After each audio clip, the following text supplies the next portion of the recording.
After a few close battles in the last few spots on our community list, we had a runaway in the battle for the 6th spot. With this spot we have our third former first-round pick from the organization and the third pitcher on the list. He may have a future in the bullpen, though the team will continue to fight that, and he beat out another right-hander that is certainly heading for the pen. Taking the 6th spot with 25 and 47 votes, 53%, Tanner Houck is 6th on our community top prospect list. In our last spot we talked about a different first-round pitcher selection with Jake Groom, but this is certainly a different situation for Houck. The righty was never a potential 1-2-1 selection in the draft, and he wasn't really seen as a faller that the Red Sox had to take in their position. Instead, he was a potential quick mover the Red Sox were connected to for much of the time leading up to that draft. So, it was not much of a surprise when the team selected the University of Missouri product with the 24th overall pick. He eventually signed for a $2.6 million signing bonus and was in the organization. Houck did get a chance to take the mound 10 times in that first summer after being drafted, though after a full college season the team wasn't going to push him too much and he only tossed 22 2/3 innings in those 10 starts. Still, he looked solid down in Lowell in that first taste of pro balls, pitching to a 3.63 ERA with 25 strikeouts and 8 walks over that span. It wasn't dominant or totally eye-opening, but it was a solid start. It was also good enough for him to get pushed up to Salem, skipping Greenville altogether. That kind of jump isn't exactly unheard of for college pitchers, particularly those who are as relatively solid as Houck, but it was still aggressive. It showed, too, as the then 21-year-old got off to a rocky start in High A.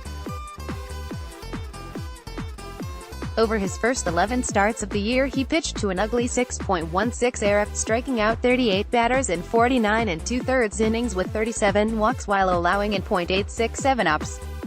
That is not what you want to see from your fast-tracked first-round pick. He turned it around in a big way in the second half, though, pitching to a 2.86 ERA over his last 12 starts of the year. Over those 69 1/3 innings, he struck out 73 batters with only 23 whacks and allowed an ops of just .601. He was a completely different guy.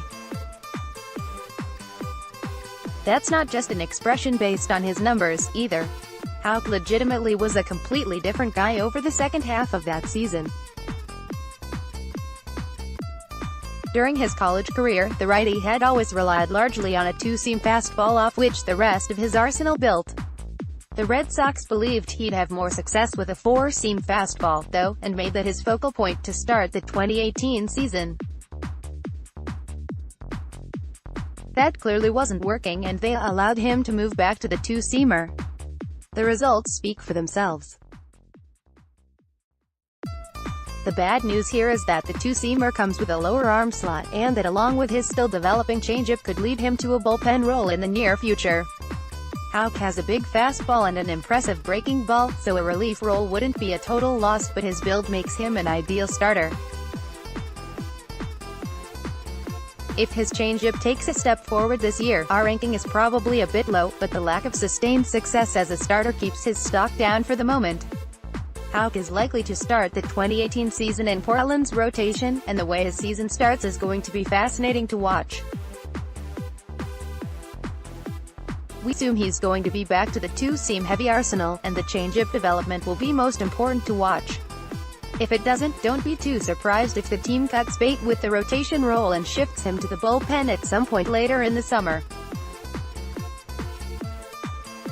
I'd probably bet on that happening after the season, but as we saw with Travis Lakins last year, this front office isn't shy with making that switch when the writing is on the wall.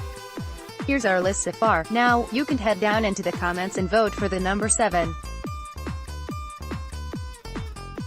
As a reminder, to do this you go down below and find the comment from me corresponding with the player for whom you'd like to vote. When you find said player, just click the rec button, and that will count your vote. To do this, you will need to be logged in as a member of the site. If you'd like to vote for a player who is not listed, just leave a comment saying, "Vote for ____ here," and I'll wreck the comment to count your vote. Until next time.